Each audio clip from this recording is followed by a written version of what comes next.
Hello everyone, स्वागत आहे तुमचं राजश्री ऑल इन वन चॅनलमध्ये। आज आपण बनवणार आहोत साबुदाणा खिचडी। ही खिचडी उपवासासाठी नाही तर ब्रेकफास्ट म्हणून बनवणार आहोत। जरा वेगळ्या पद्धतीने आपण ही आज बनवणार आहोत। चला तर मग बघूया।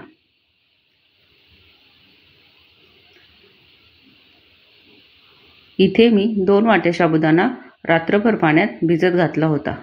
नॉर्मल खिचडीसाठी आपण जसा साबुदाणा भिजू घालतो त्याच पद्धतीने आपल्याला इथे हा भिजवून घ्यायचा आहे। इथे मी एक मोठा बटाटा बारीक असा चिरून घेतला आहे आणि तो आता स्वच्छ पाण्याने धुवून घेऊया। कढईमध्ये तेल तापले आहे, यामध्ये आपण काही मिरच्या तळून घेऊया। मिरच्यांचे बारीक असे काप करून मी इथे तळून घेत आहे। आता हे आपण काढून घेऊया।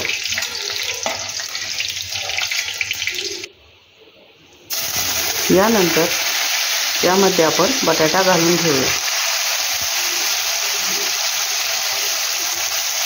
बटाट्याचे आपल्याला बारीक असे काप करायचे आहेत जेणेकरून ते लवकर शिजेल। हे आपण आता तेलामध्ये छान असे परतून घेऊया। आता यामध्ये आपण कोवळा वाटाणा घालून घेऊया।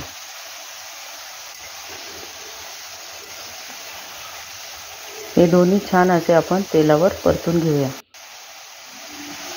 आता यामध्ये थोडेसे मीठ घालून आपण हे शिजवून घेऊया। 5 मिनिट झाकण ठेवून आपण हे शिजवून घेऊया।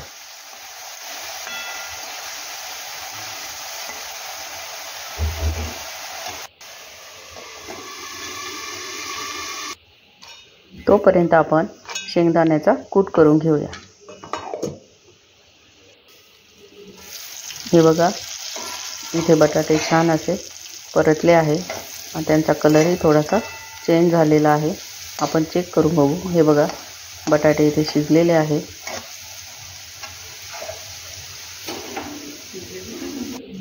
आता यामध्ये आपण टोमॅटो घालून घेऊया।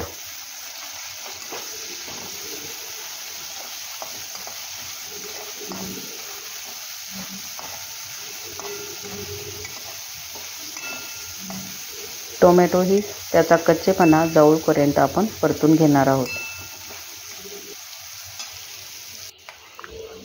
आता यामध्ये आपण साबुदाणा घालून घेऊया।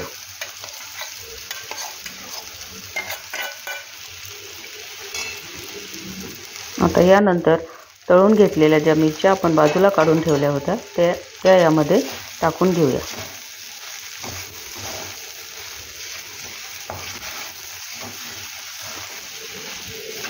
आता यामध्ये आपण शेंगदाण्याचा कूट घालून घेऊया। हा कूट मी एकदम बारीक असा बनवला आहे।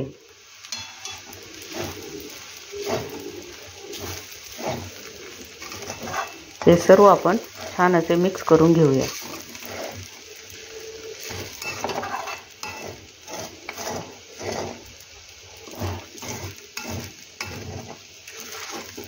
खिचडीला छान असा रंग येण्यासाठी यामध्ये आपण 1 चमचा लाल मिरची पावडर टाकून घेऊया।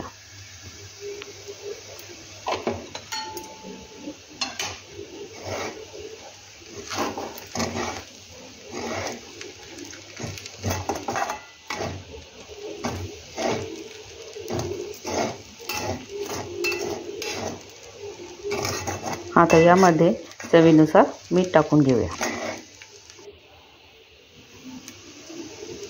आणि सर्व छान असे मिक्स करून घेऊया।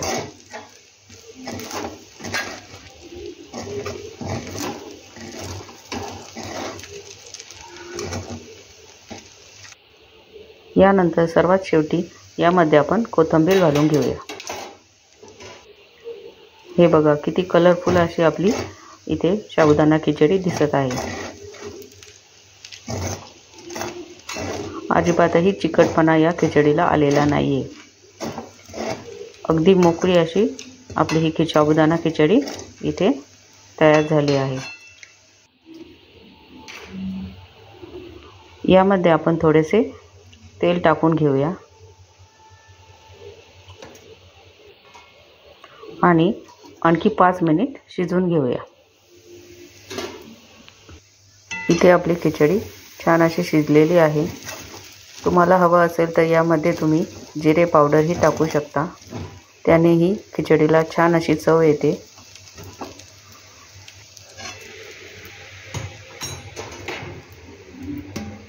हे बघा, अगदी मोकळी सुळसुळीत अशी आपली ही खिचडी इथे तयार झाली आहे। तुम्हीही अशी प्रकारची खिचडी बनवून बघा आणि चवीला कशी वाटते हे मला कमेंट करून नक्की कळवा। हे बघा, या खिचडीमध्ये लिंबू टाकण्याची गरज नाही, कारण यामध्ये आपण टोमॅटो टाकलेला आहे, त्यामुळे खिचडीला छान असा आंबूसपणा आलेला आहे। इथे आता आपले कलरफुल अशी खिचडी आणि दही यासोबत आपले हे ताट तयार झाले आहे। तुम्ही जर चॅनलवर नवीन असाल तर चॅनलला लाईक, शेअर आणि सबस्क्राईब करायला विसरू नका। व्हिडिओ पूर्ण बघितल्याबद्दल तुमचे सर्वांचे मनापासून धन्यवाद।